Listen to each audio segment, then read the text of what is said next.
We're going to be looking at the Emporia View Generation 2 Smart Home Energy Monitor.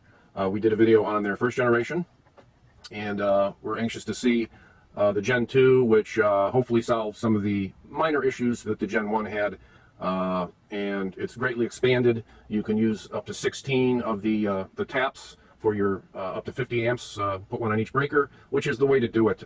Some of the other units try to guess. They just go on the main only and try to guess by signatures what the appliances are. Now you can just zero in on each breaker and pretty much know with what you got without having to play, guessing games. That's really the best way to do it. And then you can see you have the 2 for the main. That's up to 200 amps. You can use this on 3-phase power or 2-phase power, which we use in the U.S. for residential. We have 3-phase commercially. So you can order whichever package you want. If you don't want the 16, you want just the 2 on the main, you want just the 3 on the 3-phase, you can order it that way. The cost on this thing is also absolutely fantastic. I don't have the prices off the top of my head. I want to say this, what you're seeing here is $160 for all of that. I mean, that's just incredible. So you have a lot of flexibility on what to order. Let's take a look here. Let's also show you the box here. This is, you get 8 of them here. I think you can just order 8 if you need them, any number individually. They have a lot of flexibility on what you can order. You're not just stuck with a certain package or what they have. This is what they look like here. This is just 8 of them, although I have 2 boxes here, so a total of 16. Very small and compact. These unclip, which easily go around the wire and clip together. And so you don't have to undo your mains or your wires, which makes it super convenient. You do have to be mindful. You read the instructions when you install it. This goes a certain way. You want the load and the power to be in the proper direction. There's an arrow, which you can probably hardly see on there. So they've got these very nicely compact. And I think that's, this Gen 2 design had, I believe they had to improve these, plus the hardware to get the noise level down so it could read the lower watts, which the Gen 1 had the first generation had some difficulty going down cleanly to a low wattage rating. And that's what this is supposed to do, is give you that lower wattage rating, which hopefully we'll get. And then this is your accessory box here, your 2 mains. Again, you can have 3. If you have 3-phase power, no big deal. You just order what you need. These also will separate, clip around, and you've got to put them in the right direction as mentioned. Let's see, yeah, these are 3.5 millimeter or 1/8 inch. The 50s have, I think, 3/32, the smaller ones, which is good because you can't get it mixed up then. Gives you a nice Wi-Fi antenna wire. That looks like is that a 3/4 or 1/2 inch knockout? I can't quite tell, but either way, they give you the knockout there for your antenna.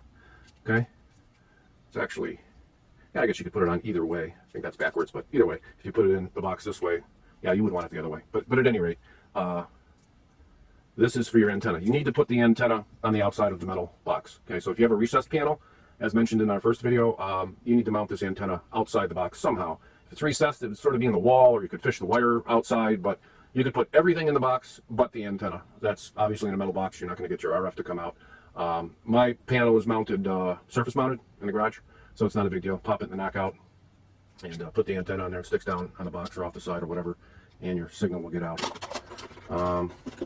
Also, they have this thing powered. The first generation had a AC to AC transformer, and then they rectified it internally into DC, which was fine. You could put that in the box or in a knockout. Gen 2, though, it's great. This is the module itself. Okay, so you've got your 8 on this side, 8 on that side. You've got your antenna Bluetooth hookup there. In my case, just using the 2, or if you have 3-phase, you'd use all 3 for your main 200 amp transformers. Now your power input is right here. This Molex 4-pin Molex goes right in. Depending on whether you have 3-phase power, 2-phase power, if you just have 120 volt service only, I mean, you can do it in the directions. They give you all the different options. So you have to read the directions. In my case, I'm going to be putting one of these to each phase. Okay. You could tie it into an existing breaker, one on each phase. So you'd have a 220 breaker. You put one of these to one breaker, one of them to the other, and then both of these go to your neutral bus bar. Both go together. If you had 3-phase power, then you'd be putting the white to the neutral, and then you'd have these 3 going to your 3 phases. But the instructions laid out pretty good. If you don't use a phase, you tie it to ground, to neutral, and you put them together. If you have 2 unused breakers, you could put it there. If the breakers are used already, you could.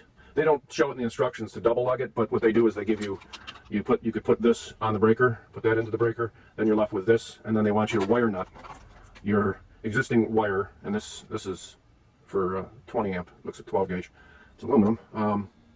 And then you would tie your existing wire that went to the breaker with this and wire nut it. I'm not too crazy about that, but it's fine. It'll work. I don't know if it's against code, but I think you could just double lug this to the breaker itself. I'll have to check. But either way, you make the connection to a 220 breaker, and that powers the unit. And just follow the instructions, whatever they say. And now, if we look inside the unit, let's first take a look and see how the power comes in. And what they do here is get a little zoom in action here. Okay, so your power, as mentioned, comes in through this Molex. This is your whole power supply section right here. This is a UL listed product, which is very nice that it's UL listed. That's probably the most strict regulations for safety and protection and flammability and fusing and all that good stuff. You can see this area here outlined. That's your power supply area. So your 240s in this area here, and they've got nice separation, and it's actually hollowed out into the board, because between 240 volts and say 5 volts, or which you in some appliances might actually be touching, is a very close distance. And some of the cheap Chinese stuff that's out there, it's scary the way they have it. You just need a teeny little failure in something, or a lightning strike can easily arc over. So in this device, being UL listed, you can tell they went through the trouble of giving you good isolation on the board with the cutouts, you know, in the areas. So your 240 comes in here, and they've got three if you're using 3 phases. There's 3 fuses, okay, and these fuses are in a heat shrink. Then there's MOVs for surges and over voltage protection. So they've got that in there, real good. And then this whole area is a power supply. These are 450 volt, let's see, what were they again? 450 volt at 4.7 microfarads, and they've got 2 of these filter caps. And basically this whole unit, what it does is it takes your 240 in and safely knocks it down, probably to 5 volts. Yeah, these are 6.3 volt caps. So this whole thing runs on 5 volts. And so they've got it all self-contained very nicely into one unit. You have your Bluetooth, Wi-Fi, ESP32 module right there. I'm not sure which Bluetooth version it is, you know, but it's something, you just need the Bluetooth for your initial setup, which is a nice way to do it, by the way, having Bluetooth for the initial setup. Then you don't need it anymore. Then it just uses Wi-Fi. And as mentioned, your 16 inputs here, your 3-phase or double phase or single phase 200 amp inputs there. They also give you a little piezo buzzer. I'm not sure what that's used for, probably in the setup process. So real nice. They've got it designed very well. I'm very impressed. So next we're going to hook this thing up and see how it performs, because that's what it's all about. We just wanted to give you a peek at the inside of it. By the way, there's a couple of lights on here, power and Wi-Fi signal lights. And then this is perforated with their nice logo for the probably a little ventilation, and as well so you can hear the beep. So next we're going to have this thing hooked up and we're going to show you how it works. Okay, now we're going to look at the Gen 2 in action. You can see our video of the Gen 1 that breaks it down pretty good. Everything here that they've done with the hardware, it's right on. The unit's just perfect as far as I'm concerned, the way it works.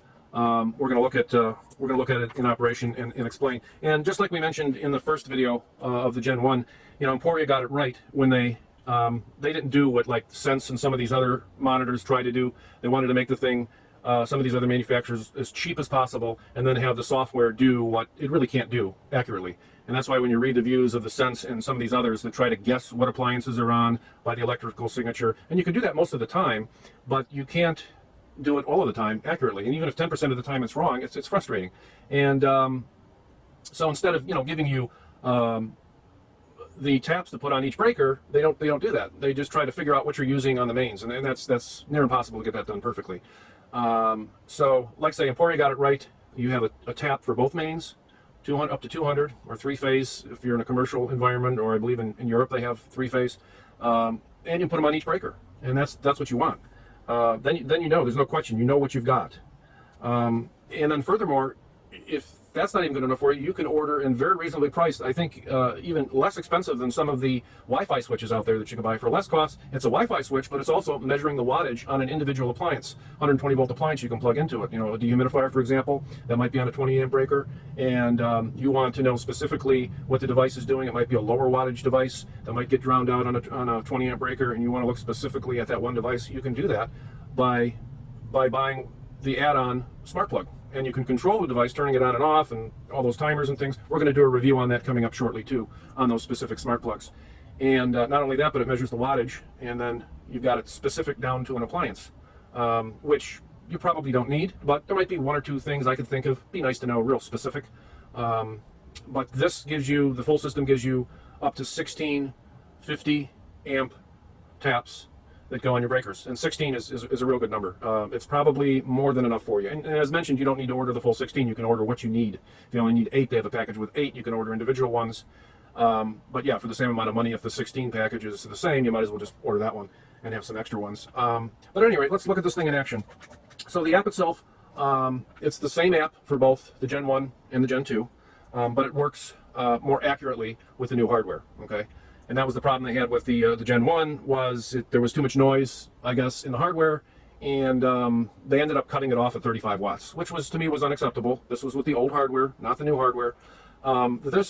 This one goes down to 4, 5, 6, 7 watts. It just depends on the noise level. You can expect 7 watts of reading, somewhere in that range is what I get, and I'll show you that, which is very good. I mean, when you're talking about a 50 amp tap, you're talking about close to what it would be up to 6,000 watts, and you're getting and you can read down to 5 or 6 or 7 watts. That's real good. That's real good.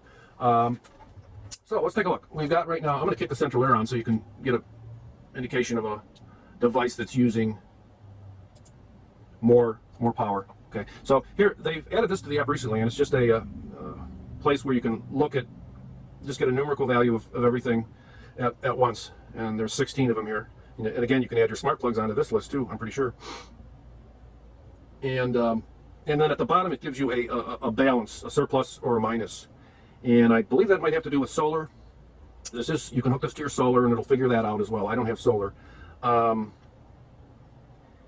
Okay, so we go back up to the main. Right now you can see the main is at 3,600 watts. And AC compressor is using 2830, 2840 of that. Let's go to the main directly. This is your 1 second data right here. And you can see the when it turned on, it depends when it hits the peak. When a PSC motor with a capacitor starts up, it could be 3 times the run. So I could easily have close to 9,000 watts of peak. That just depends, when that motor started up, it was just for a fraction of a second you'd get that peak, and it might not have caught it. And not a big deal. Sometimes it will catch it. It just depends on the timing. This is timing once every second, it looks like. So here it caught it right around 6,000 watts. It's nice because the scale over here will change its resolution after so many minutes. So if you get a high peak, the scale is according to that peak. But then as that peak passes off the scale here, this can go way down. So you can look at much lower wattage with fine detail. Okay, so that's the main. Let's go directly back to the list. We'll select the compressor. This is looking at the condenser outside directly, so it's a combination of the condenser and the condenser fan motor out there. And you can tell a lot by this information. Just as the outside temperature increases or decreases, you can see the run watts. If you know how to interpret the data, boy, you could find things way before they go bad with your appliances with this. And what I'm going to talk about is huge because they just incorporated notifications into this, and it can be customized. And I don't think a lot of people understand how to customize them, but if you know how to customize them, and I put something up on their website, they have a kind of a forum. If you know how to customize the notifications, well, you can set some great stuff. For example, your startup on the compressor. Say your capacitor on any motor that has a capacitor in your house, could be on anything, blower, AC compressor, dishwasher, what have you. Starts to get weak. The startup current's going to start to increase and lengthen in time. And I'll go into that and show you. But you can set notifications. What you do is you watch the appliance when it's normal, and you know how it behaves. And you look at the max startup current for it.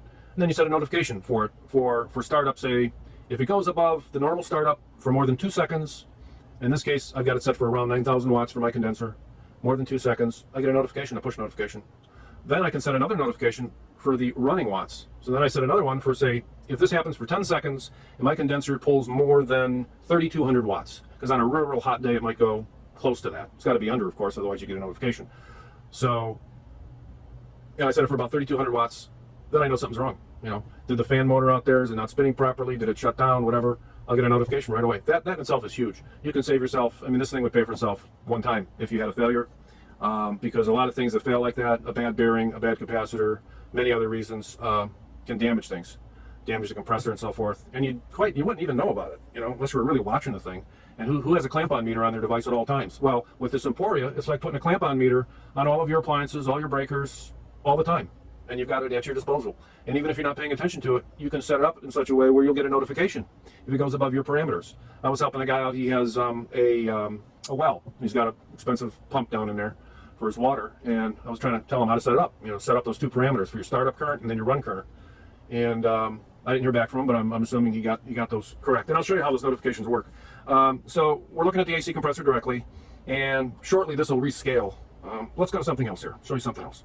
I know I'm talking a lot here, but I hope it's something that's useful to you in what the device does. Here now we're looking at the blower. This is just the blower of the blower, which is your some people call them furnaces up north. Down in the south, nobody knows what a furnace is. But yeah, your blower for your AC. We have a heat pump, so we call them blowers. And what I'm going to do is I made my own. It's not a smart blower, but I turned it into a smart blower. I put a Wi-Fi switch on the blower, so I can switch my blower from medium speed down to low speed. And I've just done that. And okay, so you can see it there. It's being reflected. So it went from 500 watts down to 440-ish, and we're moving. It's better for humidity removal, say in the wintertime and things like that. I might want to lower it, and I do that. We can scroll this back in time for when it started up. You can see the startup current there. This is when the blower started up, and was it happened to catch it at 730 watts, and then was running at around 504-ish. And then, you know, you can tell too, as your coil gets loaded up with water, it blocks some of the air, and then this comes down slightly because you're loading the motor a little less. So you might not be as geeky as me and want to look at all these things, and that's fine. You don't have to, but if you are that geeky and you like to look at everything, without having the information there, you'll never know. But when you have all this information at your fingertips, boy, you begin to see things that are really amazing within your electrical devices and what they do and how they react. You know, if the AC hasn't been turned on in a while and that coil, or if it's running in the heat pump mode and that coil is dry, yeah, it's going to pull 30 more watts of electricity because the coil's dry. It's not obstructing, your static pressures are better, and it's not obstructing the airflow, and therefore, you know, it's putting a little bit more load on the motor, and you can see that. So just by looking at the electrical signature, you know if the coil's wet, if it's dry. Lots of information going on there just by the data. Okay, if you tap this, it goes to current time. So we're on low. I'll put it back up to high here. I'm on a different app off on the side here. So now my blower's back up to medium. It should bounce up to around 500. Short delay in the data. There we go, 499. And you can see it's coming in a little bit higher now. And yeah, it's about 7 watts, a little bit lower than it was previously because the coil now is getting a little more wet, you know, with water. So that's just one little bit of information. So let me go back to these notifications and show you how you set them. Okay, and this is another huge thing. I think you get the idea. If you're looking at one of these units, you kind of know, yeah, I look at my wattage on my devices. And then I'm also going to show you how low it goes when you're looking at circuits that use very little wattage and the granulation or the resolution of that. So here, first one I got is compressor lock up. You can turn it on and off. You see on the right there. And what do I have it set at? Okay, and this takes a little bit of trial and error because you're customizing it directly to your appliance, to your house. Looks like, yeah, I said 9,000, but it's 8.8 kilowatts. Okay, so that would be 8,800 watts.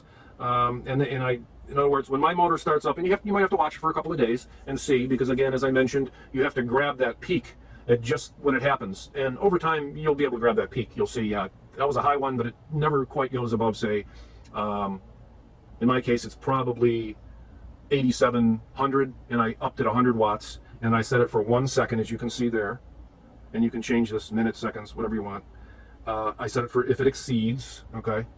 And I never get a notification, but I can tell you if that compressor starts to go bad out there, if the start capacitor for the compressor starts to get weak, it's going to start climbing above that, and I'll know early on. You know, it's a 50 micro capacitor on there, and probably when it drops down to, you know, who knows, 30 or 40 mics, it'll still run.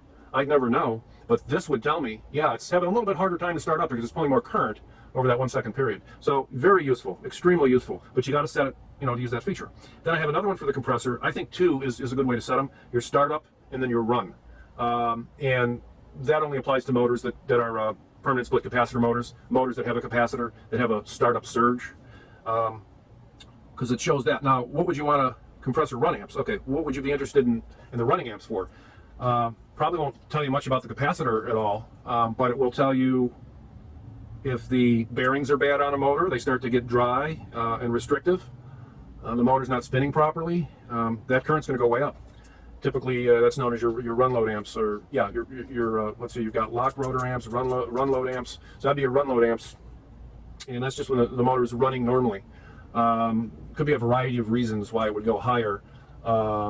Excessive load on the motor, excessive temperatures outside. Here's one for you. If the condenser fan motor outside started to go bad, wasn't spinning and moving the proper amount of air, the high side will go real high and the compressor will really start to pull amps. It'll greatly exceed this 3.3 that I have here, and boom, I'll get a notification. That's probably the most likely thing with a condenser, is you're not moving the proper amount of air. Is, you know, maybe your coil is plugged up. It's dirty. I never let mine get dirty, but you know, it happens.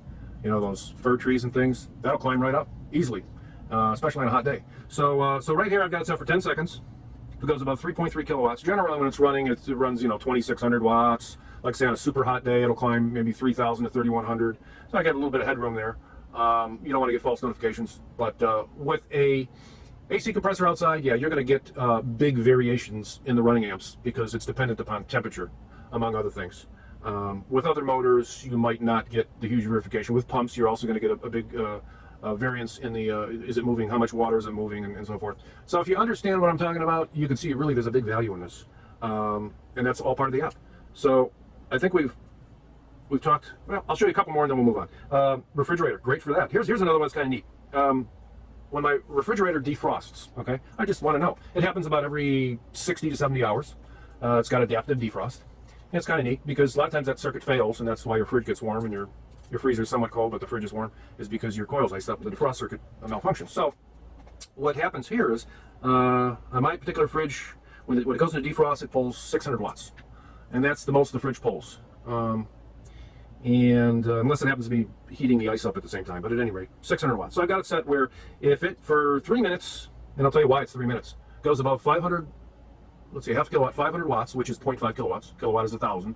Half of that is 500. If it exceeds 500 watts for 3 minutes, I get a notification. That happens about every 2 days. The reason why I have it at 500 watts and for 3 minutes is because I don't want to be notified, because with defrost, it cycles on and off, and it might do that for 20 minutes. And I don't want to get a notification every minute for 20 minutes. So the first defrost cycle is the longest, and then it starts cycling at about 1 minute after that. So I set it for 3 minutes. It catches the first defrost cycle. I get one notification, and then I don't need to be notified, you know, 20 more times once every minute after that. That's just particular to my fridge. But again, you've got all the customization you want with this app, so you can customize it the way you want it. Again, you don't even have to turn any of these notifications on if you don't want to be bothered. I just think they're super, super valuable to have. And then along with that, I have the fridge overload, and that's when like say your start circuit goes bad on the fridge. I've got it set for 850 watts for 2 seconds. Okay, and generally it never goes above 850 watts for 2 seconds. But if the start cap goes bad, or it short cycles, or something weird happens, I'll get a notification. But normally, never get a notification. But as soon as that fridge goes bad, believe me, I'll know about it by one of these notifications. And then the third one I put, because it has defrost, I've got a notification for defrost. So I've got a total of 3 on the fridge. Fridge overload, fridge lockup.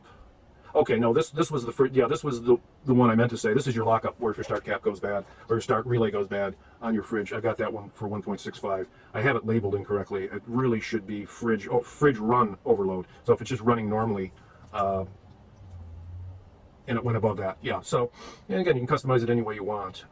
Well pump, lock rotor amps, well pump running amps, well pump not shutting off. Oh, this is interesting. So if my well pump doesn't shut off, okay, it's going to show that it's pulling 800 watts, because normally when it's running, it's over 800 watts. But I normally don't run my well pump over 50 minutes, 50. So I put 56 minutes here. And I could have set this much lower. It really doesn't matter. I could have set it at 500 watts or 100 watts, because when it's running, like I say, it's going to be running at around 1,000 or 1,200 watts. And so if it for some reason didn't shut off, 56 minutes, boom, I'll get a notification, you know, if there was a problem. Even though I have a custom-made temperature switch on there, where if it doesn't shut off, it'll shut itself off. So yeah, really good, great, useful things with the notifications. Now, one last thing I wanted to show you was how low this goes in the resolution. Let me pick a circuit. Okay, the fridge right now is off.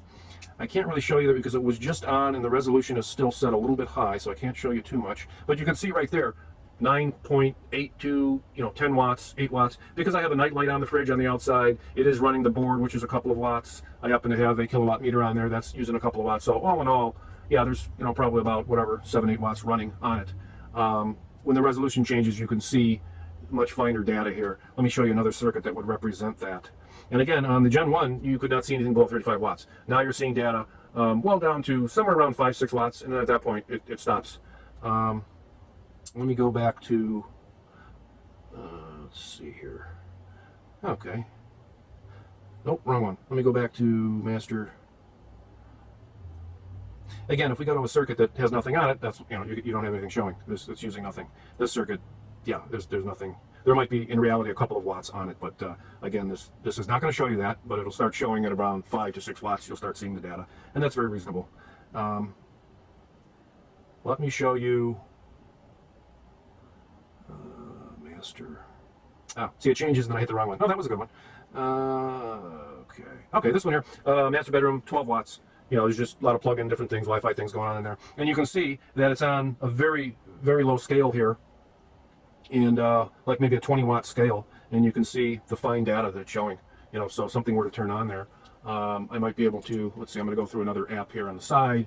I'm going to try to turn something on. And nightstand, speaker, yeah, I think it went up slightly. Let me bring it up enough so you can see that there's some change. Okay, I just brought an LED bulb up to full max, and there's probably a slight delay here. There you go, 21 watts, from the original 10 that we had about a 10-watt bulb or something like that. So you can see that it went on, it rescaled slightly, and you can see it. I'll go ahead and shut it off. And by the time it detects it and you get the data, it goes back down. So yeah, works great, fantastic device, highly recommend it. And the price on it is fantastic. It's just about got everything going for it. And as mentioned before, and they have a great reputation for the customer service. It's in the U.S. If I need a customer service, you hit the live chat here, boom, somebody comes up during business hours. They'll come right up and talk to you, or just call them. You call them on the phone, toll-free number. They'll step you through anything. Great customer service as well. So you can also export the raw data to a CSV file. You've got that. If you want to look at, have it all the data in one place. So yeah, highly recommend it. Hope you enjoyed the video. We're going to be coming up shortly with a video on the smart plugs that we talked about, that you can plug in individual devices, and you'd see it right on here as the smart plug, and you'd name it. So you got the best of both worlds. Okay, thank you for watching. Please give us a like. We appreciate it, and thank you very much.